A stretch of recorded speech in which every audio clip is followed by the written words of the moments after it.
So welcome. To kick this off, we're going to start by talking about traditional approaches to initiating buprenorphine in a palliative care population. And before we do introductions, I just want to kind of set the stage and talk a bit about the framework that we'll be using. And so, first of all, it's some of our objectives that we'll be going through today. First of all, we're going to talk about our own personal framework for approaching this work.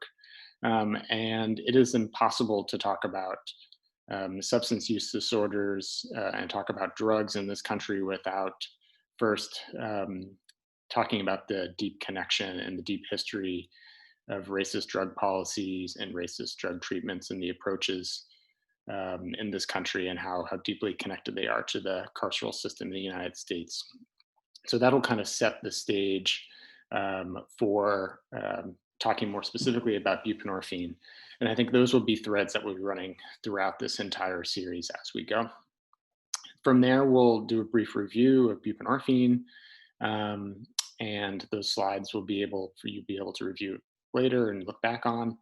And then we'll talk about some of the more traditional methods of initiating buprenorphine in patients, highlighting specific cases, and then leave about 10 minutes for question and answer at the end. And and then hopefully as the series goes on, we'll be able to have more time for discussion in cases.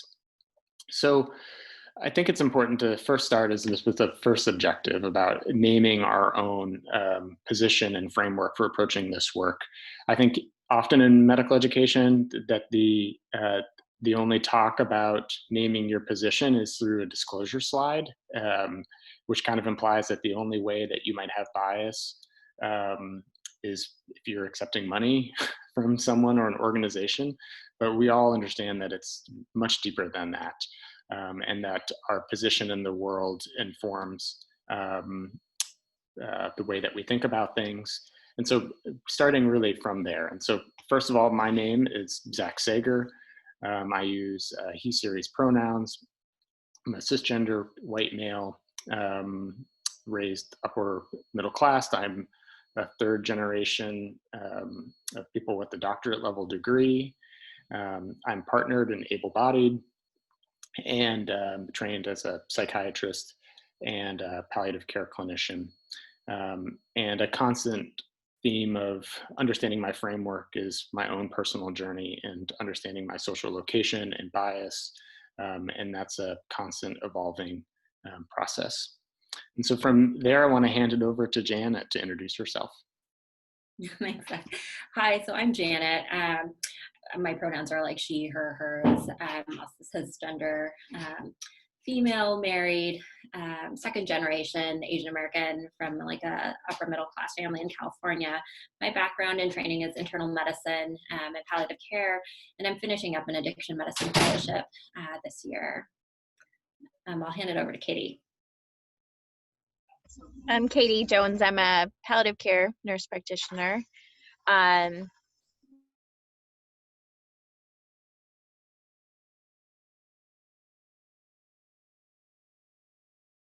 Now I'm not in the chat, so feel free to throw questions in, and I'll try to save them for the end or flag them at the pass. Great, thank you. And I apologize, it's showing me that my internet connection is a little unstable, but hopefully folks can hear me. So so I think, it's important to name that, this shift that we're being purposeful and talking about our own, the way that we approach this work, and that the process of doing this is from anti-bias educators and from activists, and it's a lifelong process. And so that, and working, as we'll talk about it, and working with folks with substance use disorders and understanding how best to care for them, there's a constant thinking about changing and adapting for what we know, how we're approaching this work. And I think that's a really important part of this journey. And, the things that we're doing are, there's not a handbook out there for thinking about harm reduction and anti-oppression work in palliative care. And so we are kind of, as a group, we are creating this together.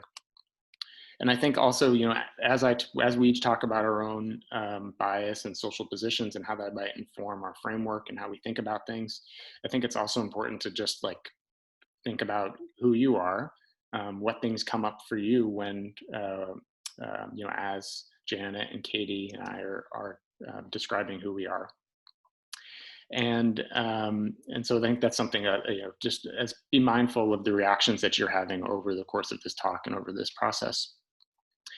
And then finally, I think it's important to say that this is just a continuous project and that this is a living, breathing, evolving framework, that this isn't static, that you're not going to kind of do this and be competent, that you're continually challenging beliefs that you have and learning more things.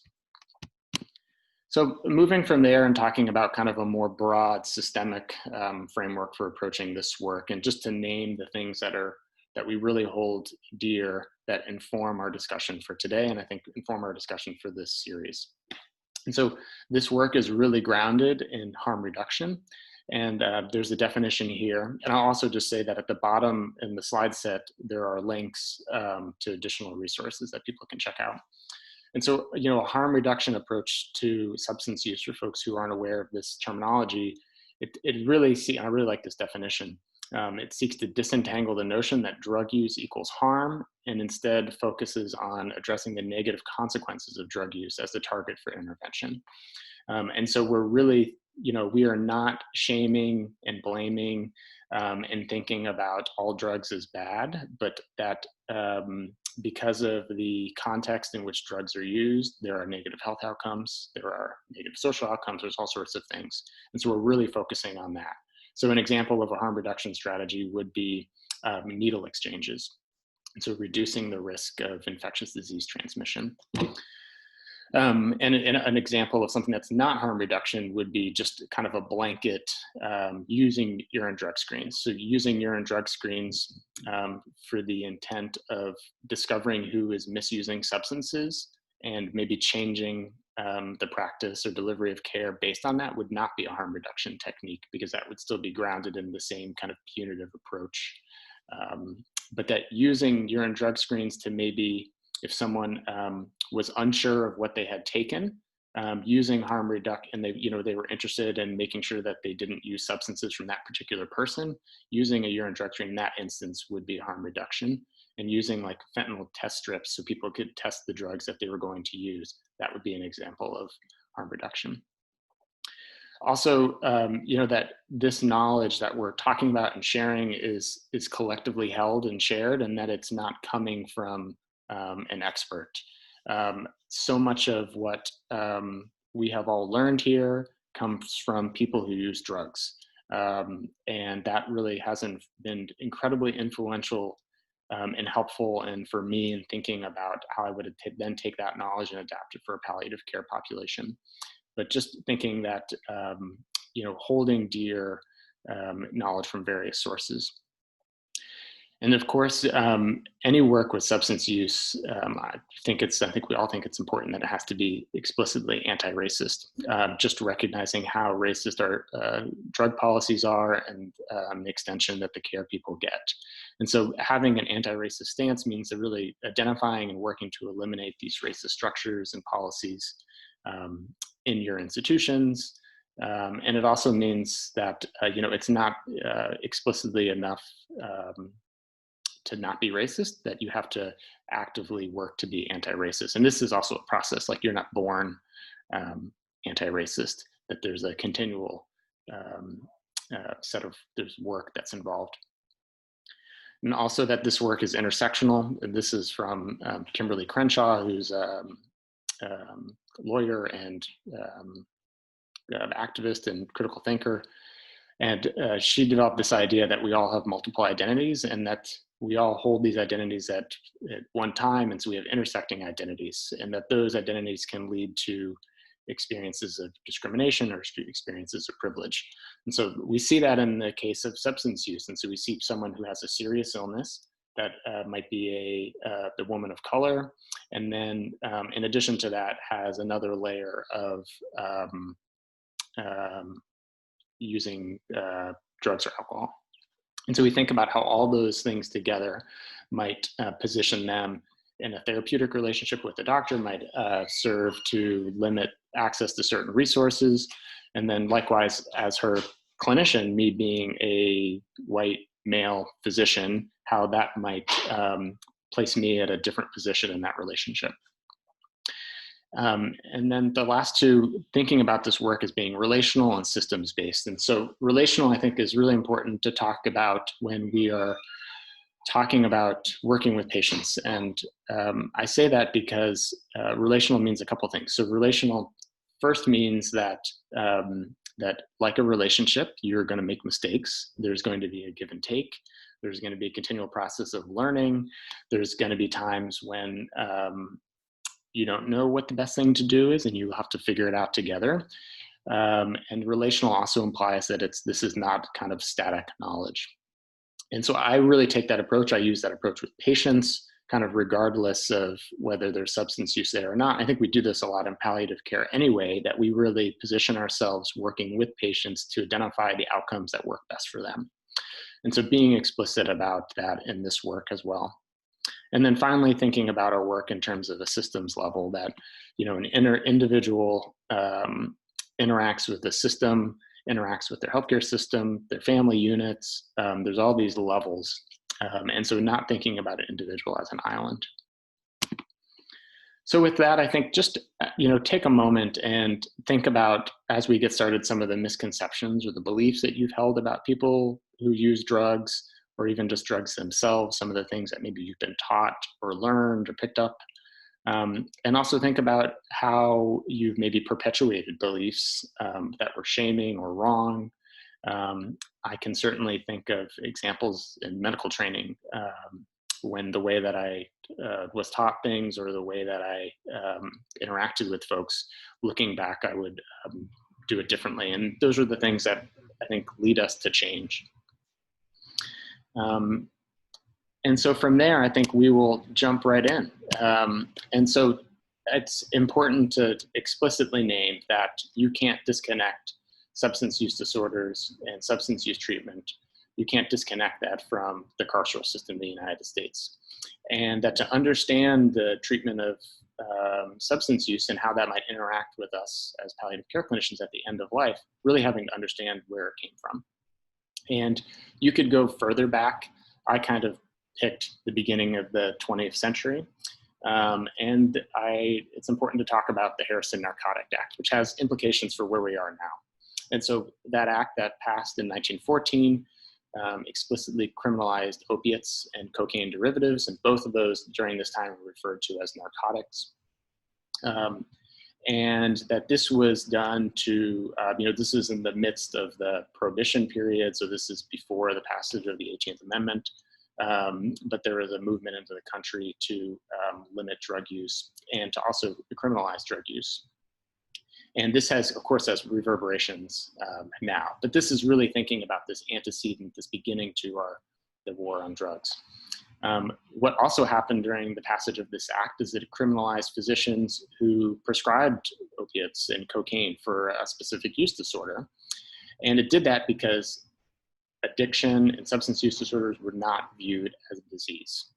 And so it said that, well, if you're a physician and you're prescribing an opioid or an opiate at that time for a patient with an opiate use disorder, we don't recognize that as a disease, so you're not doing a clinical practice, and then we're going to arrest you. And so there were about 25,000 physicians who were arrested initially after the passage of this over the first 5 or 10 years. Then it became a Supreme Court case, and it was limited, but we were still seeing kind of the implications of criminalizing opioid use.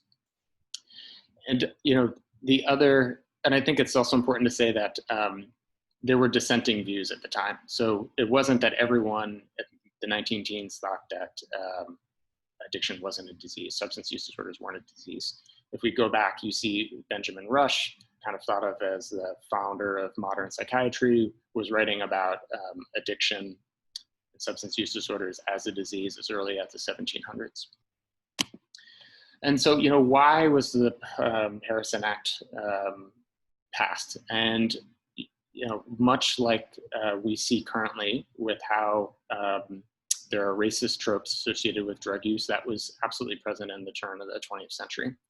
And so it was viewed, part of the reason that cocaine was identified in addition to opium was that cocaine was synonymous with this racist idea of Black men using it to rape white women. And so that was a racist tactic used by physicians and policy leaders to continue to marginalize Black people.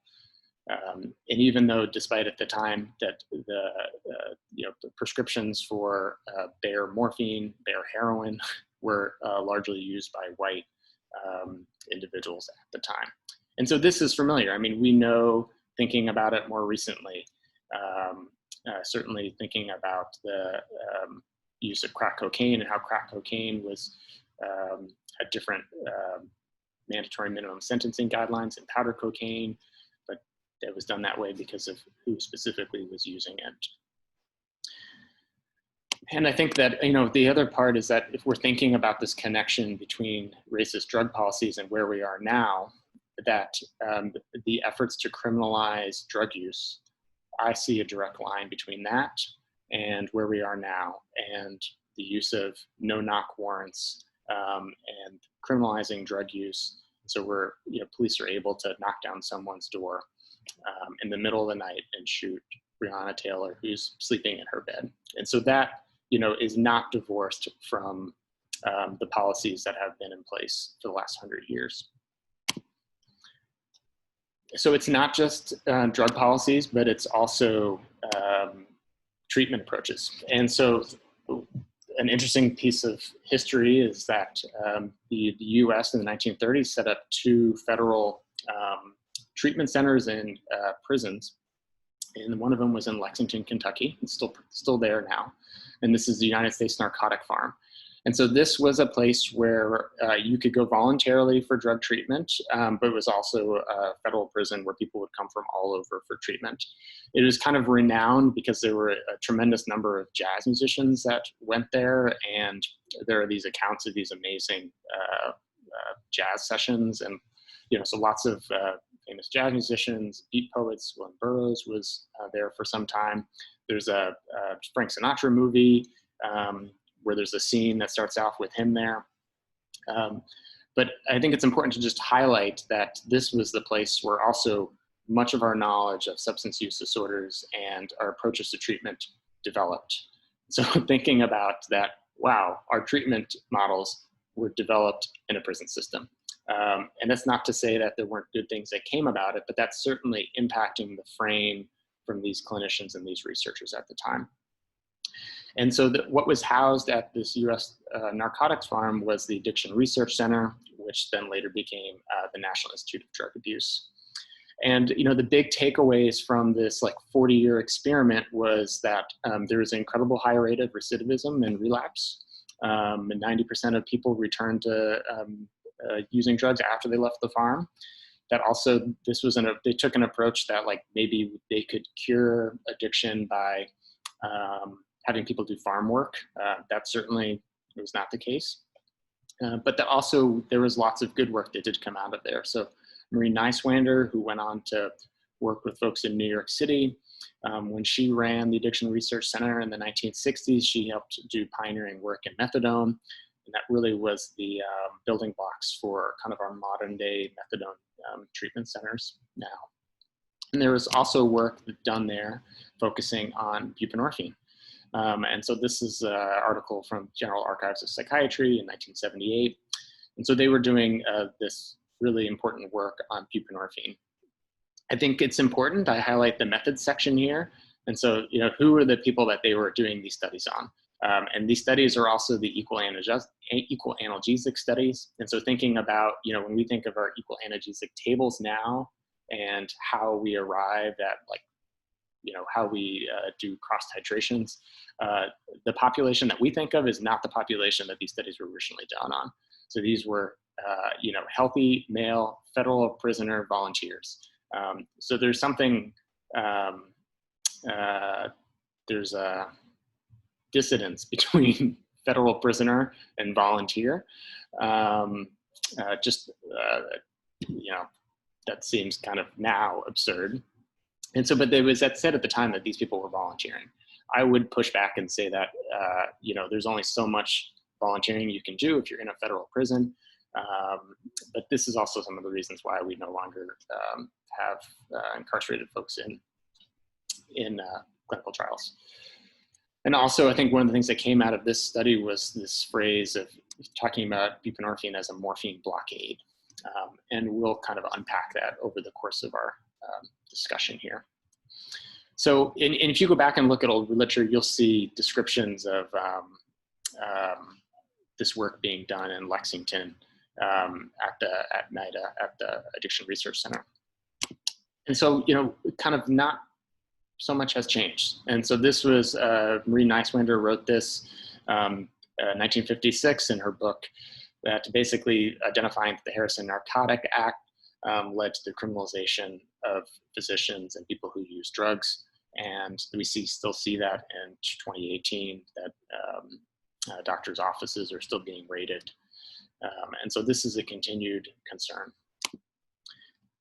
Switching our focus a bit and talking about patients, it shouldn't be a surprise to people that there are racist disparities in substance use treatment. And as a whole, what we see is that individuals who are Black, people of color, Indigenous are less likely to get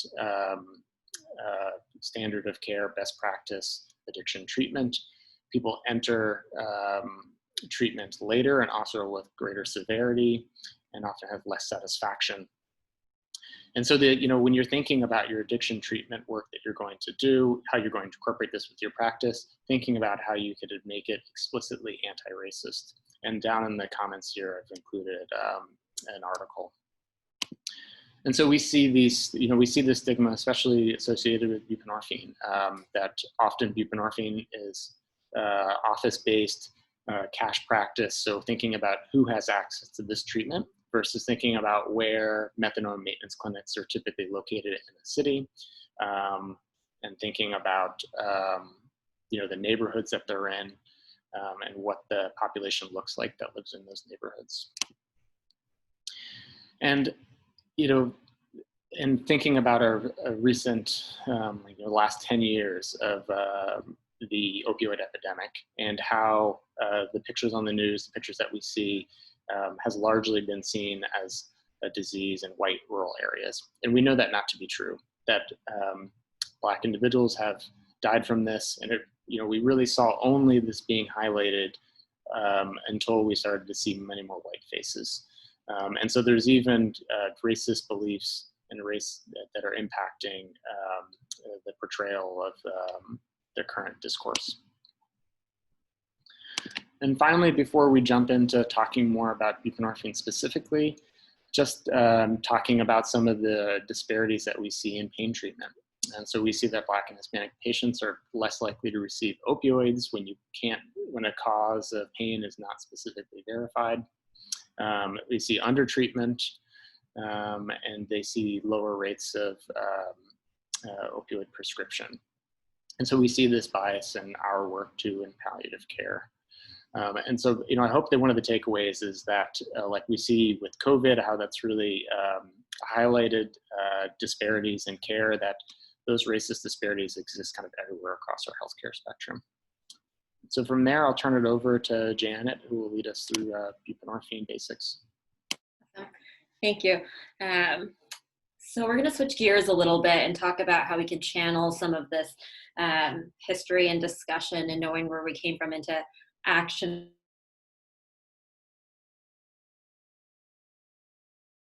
Oh, next slide.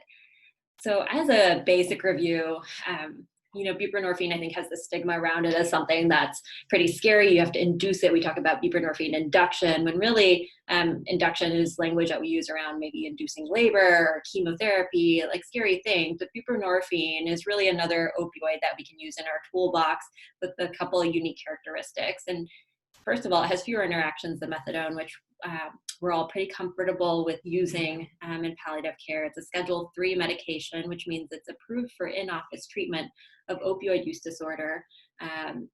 in addition to pain use. The only real absolute contraindication is a hypersensitivity or allergic reaction. There's some caution given its hepatic metabolism for use in patients with above moderate liver disease, and so recommended to use at a lower dose, and for not using in decompensated liver failure. No dosage adjustment is needed for renal failure. Next.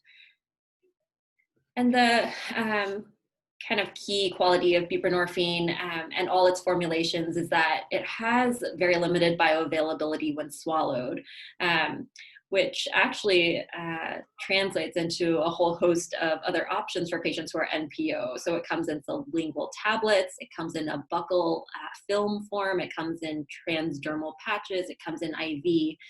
The thing to note with these is that because of the different bioavailability through the different routes, the conversions between each of those is not necessarily one-to-one.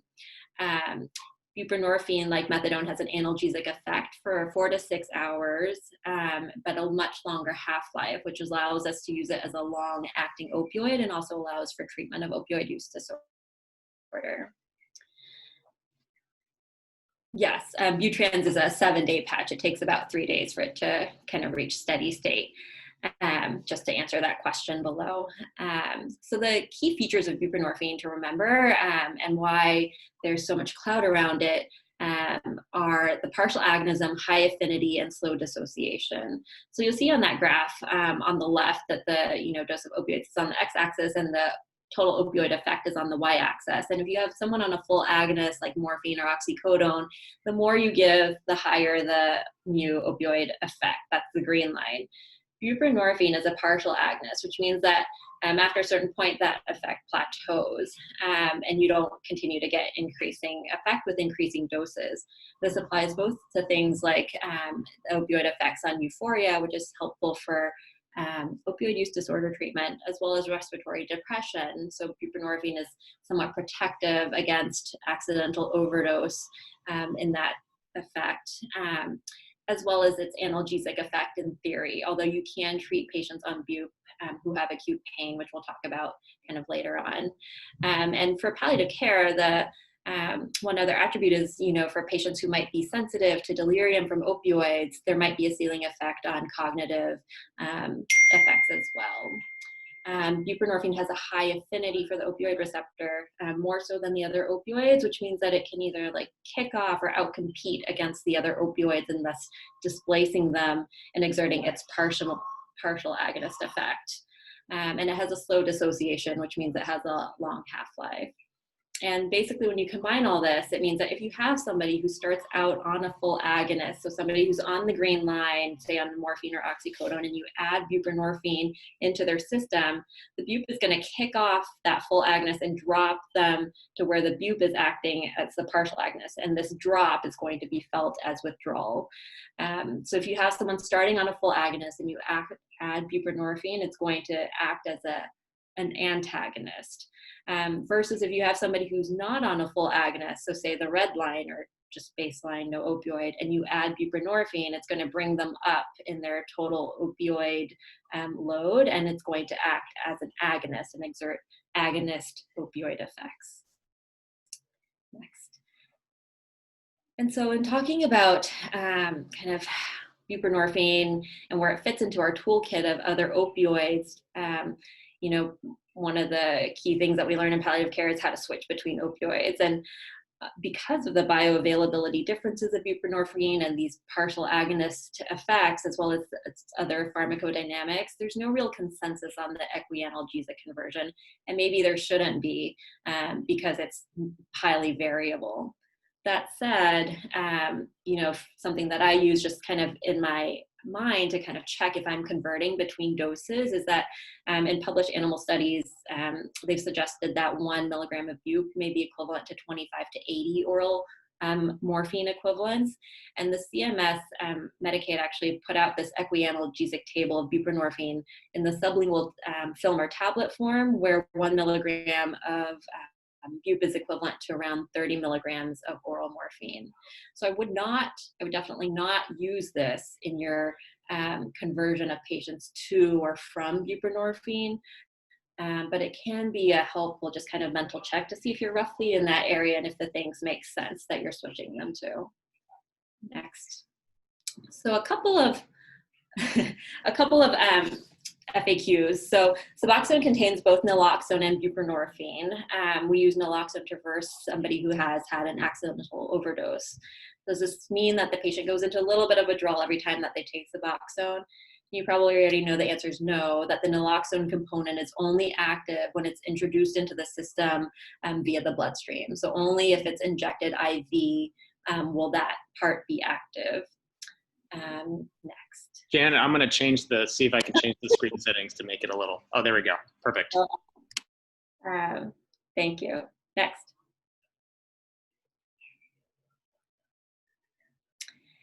So if someone's taking a full agonist opioid and they don't tell me, they come into my office and I start them on buprenorphine, will I precipitate withdrawal?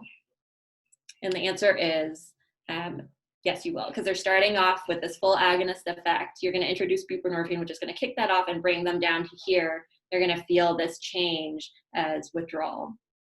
Now, if somebody comes into my office and is on buprenorphine and they don't tell me and I give them full agonist, will I precipitate withdrawal? And the answer is no, right? So they're starting here at the partial agonist buprenorphine effect. I'm going to add full agonist on top of this, and they're not going to feel any deficit from opioids. So no precipitated withdrawal. Next. Can you overdose on buprenorphine? So we know that because of the partial or because of the ceiling effect, that it's somewhat protective against respiratory depression. But the answer is yes. You know, as an opioid, there is this chance that it can cause respiratory depression. What actually has been shown, though, is that in the cases where this has happened, it's frequently because of co-ingestion with something else that also causes sedation, so alcohol or benzodiazepine. So in those cases, people are more likely to experience possible changes in respiratory rate. Buprenorphine is actually used as a harm reduction technique in reducing somebody's chances of having an accidental overdose from taking other full agonists. And if someone is on buprenorphine and in acute pain, would adding full agonists be effective if you don't stop the bup? And the answer for that is, no, that you don't have to stop the bup to treat the acute pain. We can get into that a little bit more in the future, but that's just something to remember, is that you don't have to necessarily stop the bup. So quick review of formulations, because you might notice that there are a lot of different types of bup products out there. So some are FDA approved to treat opioid use disorder. So the MAT, or medication for addiction treatment, is what you need an X waiver for in order to use for that indication. And these are all the different listings. The ones highlighted in red are the ones that we're going to focus on, and the ones that most commonly come up, that are most commonly used. So Suboxone and Subutex. Subutex is the bup-only mono product. For pain, which you don't need an X waiver to use, there's the Butrans transdermal patch, which is every 7 days, and there's a buccal film. Buprenex is a injectable or IM for acute pain, and then Subutex, used off-label as the bup monoproduct, can be used for pain. So just a quick overview of these so that you get a sense for what's out there, but we'll get into more details about them kind of in the future. So Butrans is the patch. From the manufacturer, the recommended max daily dose equivalency is about 80 milligrams of oral morphine. Next. Belbuca is the buccal film, and the manufacturer recommends it for patients who are on an equivalent of 160 milligrams of oral morphine or less, that you take kind of multiple times a day. Next. Buprenex, it exists. I think it's used rarely here in the US. It's used more commonly in Europe, IM or IV. And then to kind of go into the formulations for MAT, so Subutex, which is bup only, the sublingual tablets available in generic, generally not recommended to use for opioid naive patients, but you can use it for pain, and you can use it in opioid naive patients in the appropriate setting. Next. So in thinking about kind of the medications for addiction treatment, I just want to pause a little bit and make sure that we're on the same page with what addiction is, because we've come a long way in appreciating it as a disease from kind of the history that Zach had mentioned. And it's helpful to really know what it is, both so that we're responsible when we're talking to each other and also when we're talking to patients who, because of the prevalence of addiction, most likely know or have a loved one, a friend or family who's has addiction. And also it kind of helps give us confidence and more comfort in managing patients with addiction. So first off, addiction's a chronic disease. So just like asthma or diabetes, there's 40 to 60% genetic predisposition to having an addiction develop in somebody. And what we know is that with treatment, people can live with addiction in kind of a managed disease state. So treatment long-term has been shown to reduce disease severity of addiction, just like somebody who is maintained on their antihypertensives are less likely to have hypertension flares, or somebody who is taking their insulin is less likely to have DKA or hyperglycemia. On the flip side, we know that when medications are stopped, the disease severity flares.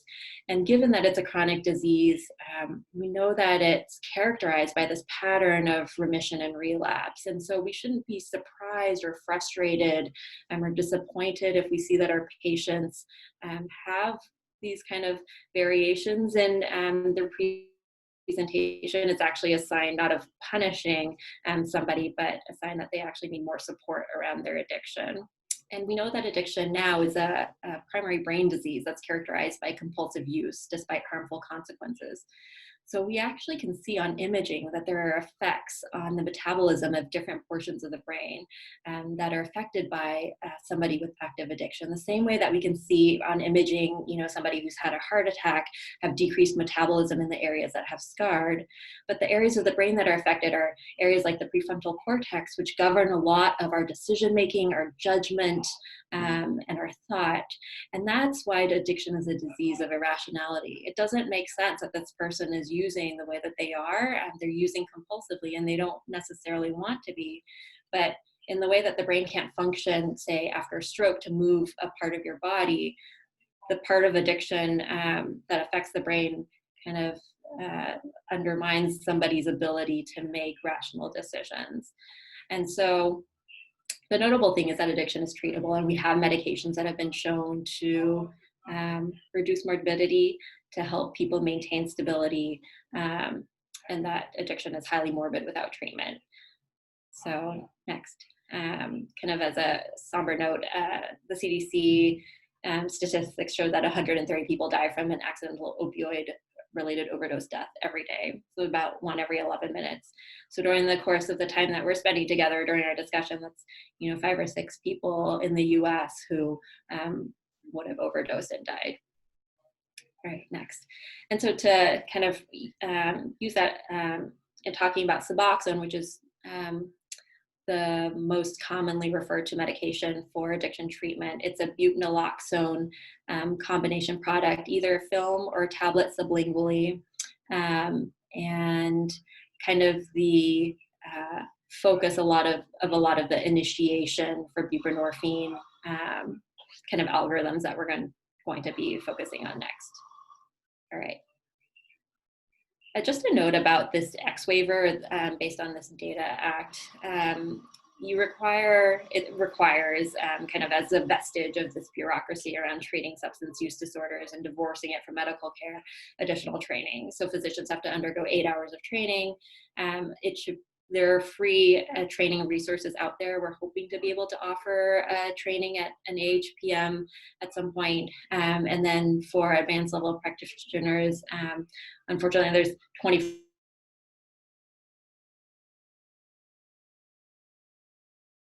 And you can kind of reach out to Katie for additional kind of insight about some of those resources or finishing that. So a question that came up about practice requirements. you have to keep specific records and inventories if you're going to be dispensing from your clinic, which most of us are not going to be doing. But as far as maintaining kind of awareness of where your prescriptions are, you can have 30 active prescriptions out there at any one time as a first year practitioner. That goes up to 100, and then you can apply for increases up to 275. But if you practice in a facility with an electronic medical record that's able just to pull your patients so that you can find who has prescriptions, that suffices. Next. All right, just a quick note about opioid naive patients. Generally the same thing that we use with other opioids, start low and go slow. For pain, either initiating with Butrans or Buca, maybe the lowest dose of Suboxone. Next. So to frame our kind of initiation management, we're going to start with this case.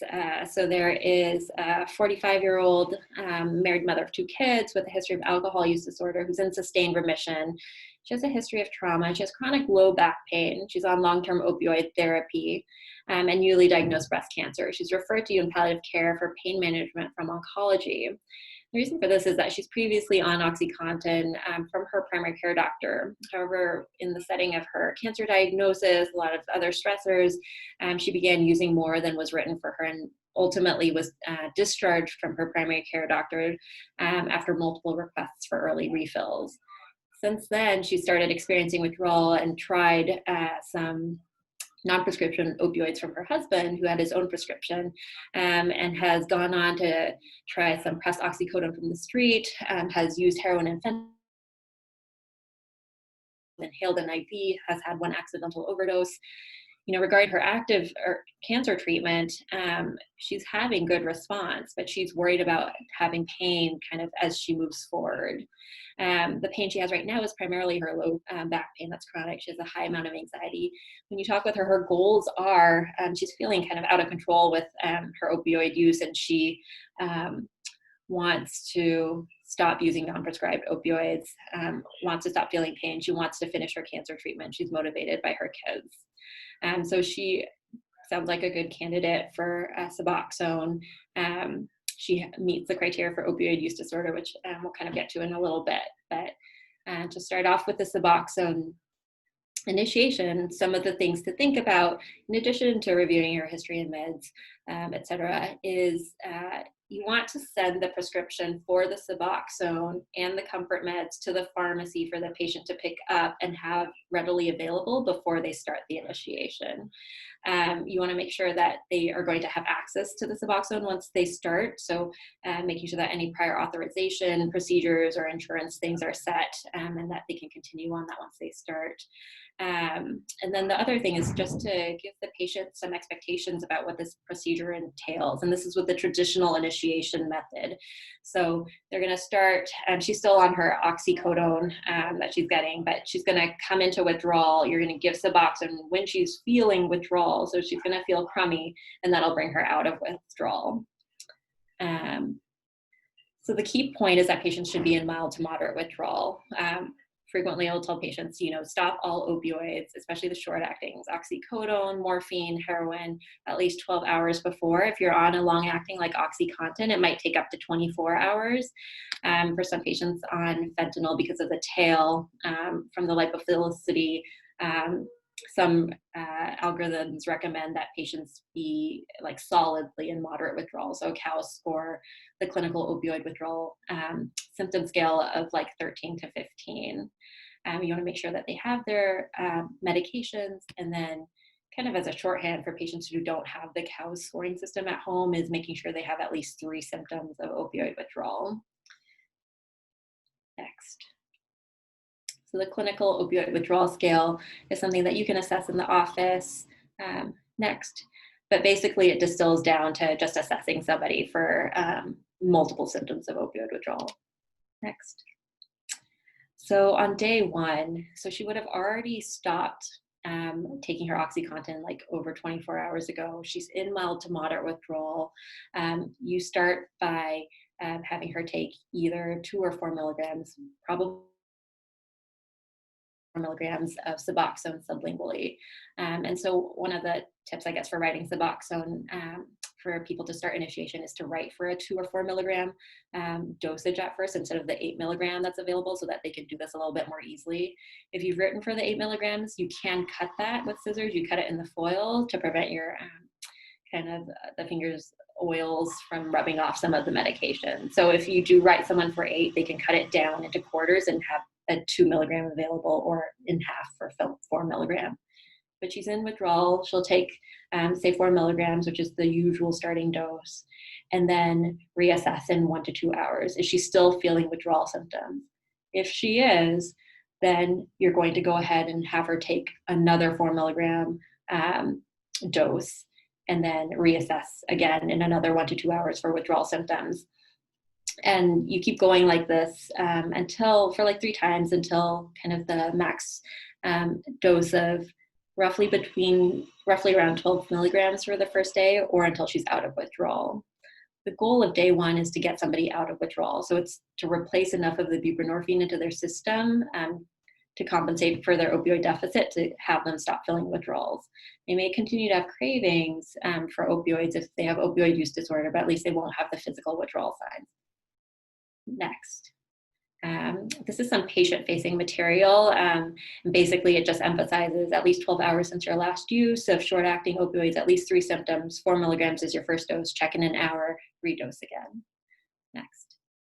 This is another one, and it emphasizes that you can't swallow the dosages because it has poor bioavailability. It has to dissolve under your tongue. Next. There's an app that's produced by Yale for patients who want to do home initiation. So it'll actually kind of assess their symptoms, give them a place to log their doses, and help guide them through that. So that's something to check out for patients who have the access to that, or the technology savvy to use that. Next. On day 2, so basically you want to start with their total dose from the day before and assess how that went. People will usually end up around 12 milligrams from the first day. If they're feeling good on that, then you're going to add 4 milligrams later on that they have ongoing cravings. Kind of the goal where most people are for opioid use disorder is somewhere between 16 to 24 milligrams. If they feel good on 12 milligrams without any cravings, without any side effects, you can leave them there as well. If they feel a little bit groggy or sedate, you can come back down and go back to 8 or 10 milligrams instead for that second day. And then the third day, you take the dose from day 2 and then readjust. And kind of by the end of week 1 is where you want to get people to the goal of 16 to 24 milligrams. All of this can go a lot faster, and we certainly, for patients with a history of OUD, kind of gotten patients to goal of like 16 to 24 by day 2.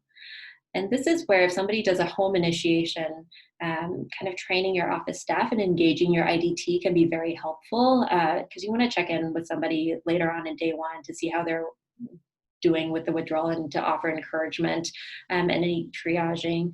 And then on day 2, again, for guidance, and then kind of at the end of the week, just to see where they are.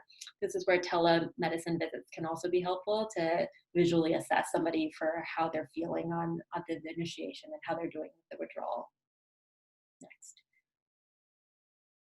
All right, so the kind of fear that people have when using buprenorphine is because of that, the pharmacodynamics of precipitating withdrawal.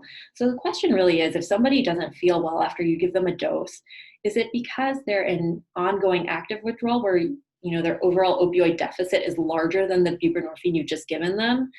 Or is it that the buprenorphine has kicked off whatever's in their system and you've precipitated withdrawal? More often than not, patients have actually fallen behind on their opioid dose, and so they're in a deficit, and the buprenorphine that you've given them just isn't enough to help them overcome that. And so what we'll typically do is trial another dose of buprenorphine to give the second dose and see if that brings up their total opioid level to enough to combat the withdrawal symptoms. There's some guidance on, active versus precipitated withdrawal, and it's kind of based on the trajectory of the withdrawal. And so for precipitated withdrawal, typically it manifests in a pretty obvious way. And so after that dose, within the hour, people will feel significantly worse.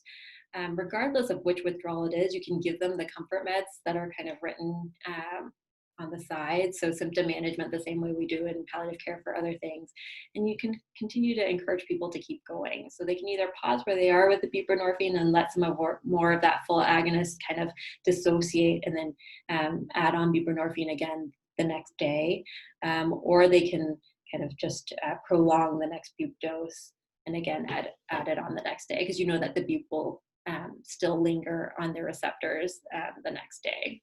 So you would just pause and then continue on, or you can work through it. Next. So the last reminder for patients on kind of bup, it takes at least 15 minutes for it to dissolve under their tongue for either the film or the tablet. They shouldn't eat or drink during this time, and they should start with a moist mouth and avoid acidic drinks. A lot of our cancer patients actually have dry mouths because of the cancer or the treatment, and so having them kind of swish with water beforehand just to moisten it can be helpful. Next. Great. And so we'll do another case. This is, we have 3 cases. I think we'll probably go through this one and then leave time for questions. So this was a patient that I saw in palliative care clinic. They were presented in their early 40s with a diagnosis of metastatic signet ring cell cancer. They had had a hemicolectomy and ileostomy, and they were on palliative chemotherapy. Oncology had been managing their pain, and they were on a 75 microgram fentanyl patch when I started seeing them in outpatient clinic. And on that first day, he described a history of chronic pain and was on opioids. And I noticed in the note that there was the description by the PCP 10 years prior of some aberrant behaviors. And the patient himself volunteered that he had stopped. He told me that he had stopped taking opioids on his own. He didn't like the way that the doctor was talking to him about it. And that he described going through 5 days of terrible withdrawal, and then subsequently not having any non-medical use of opioids. So I was kind of, my mind was thinking like, well, here's someone who had an issue in the past, and I have to be aware of, is this still an issue, or might this become an issue over the course of treatment? He also had a strong family history, and he was really clear that he didn't want to be like them. And he also, even when I was seeing him with this advanced cancer, he was saying his goal was to get off of opioids. So over the course of treatments, I would seeing him about every month, and was filling his fentanyl patches. And there would be sometimes when like things would just kind of seem a little off. I remember him making a comment to me. I went back and looked through my notes. He described, it said like that it felt like the fentanyl had its claws in him. And that he also felt like he was having some withdrawal symptoms on the 3rd day, which might happen. We see that in palliative care. So we rotated to changing the patches every 2 days. And that seemed to stabilize things, and he continued to do pretty well for the next several months. But there would occasionally be these like strange episodes that would pop up when I would see him in clinic. And it wasn't, I couldn't quite get a full feel over what was going on. And so I would see him a little more frequently to keep tabs. We would kind of talk about this. I was just, was thinking there's something else going on that I haven't quite picked up on, but that over time with the kind of expectation that I would kind of learn more. And sure enough, there was an instance where his wife apparently threw some of the patches away, and that he would describe having withdrawal symptoms despite wearing the patches. And there would be visits sometimes when there would be a lot of tension between the two of them when he would come in. And I would later learn that she didn't throw the patches away, but that he had told her to say that during a visit. And several visits later, kind of found out that he had been changing the patches every day, and then starting to stack patches, and then sometimes taking the patches off and licking them before reapplying them. And so at this point, it was clear that this was a problem. This was a problem because it was, thinking about those 4 C's of opioid use disorder. So cravings, loss of control, compulsive use, and negative consequences. So I think this is a really kind of simplistic way of thinking about, is it a problem, and therefore should I do something different? And so, he was saying he felt like it had claws in him. So I took that to mean cravings. Certainly a loss of control where he had escalated and was using and changing the frequency of patches. And the consequences were in the relationship with his wife. And so at this point, it became pretty clear that, okay, fentanyl patch wasn't going to be the thing to work. So we needed to do a rotation. We talked a lot about rotating to buprenorphine. We talked about admitting him to the hospital to do the rotation and really treating it like a palliative admission, just like we would admit for a pain crisis. He was someone who I was worried about doing it at home because I felt like it would be too hard for him to do the initiation on his own. So admitted to the hospital, the first thing was to get him off of the patch and onto oral short acting. So I did a quick, 50 mic. At this point, he had actually gone down on the patches and was taking the 50 microgram patch every about 2 days. So 100 milligram oral equivalents it's probably a bit higher because he was overlapping patches. So we took the patch off and immediately started PRN dosing of hydromorphone. And 24 hours later, he used about 6 doses of oral Dilaudid, feeling anxious. And so then the next day, we cut that dose down. And so we reduced it from 3 milligrams every 4 hours to 1 milligram every 4 hours, just to try to make this transition from a full agonist to buprenorphine as straightforward as possible. And I made sure over this process, I gave him, he had additional doses of Ativan for anxiety and for sleep. But to try to make this process as smooth as possible. And so after that 24-hour period of getting 1 every 4 hours, we stopped full agonist opioids at that point and kind of started to wait. And so there was lots of discussion ahead of time that, hey, we're going to induce you or initiate you on buprenorphine. And so we waited and waited. Kept monitoring his COW scores. And he was interesting because he wasn't scoring all that high. So there was a lot of anxiety and restlessness, but not many of the physical symptoms. Now, in hindsight, this is someone with a colectomy. So diarrhea is hard to see. And so that in hindsight, I have to factor that into my COWs. But really what it was thinking about the amount of time that went by. And so after a while, he became really upset and actually wanted to leave the hospital. And so that for me was okay, now it's time to start buprenorphine.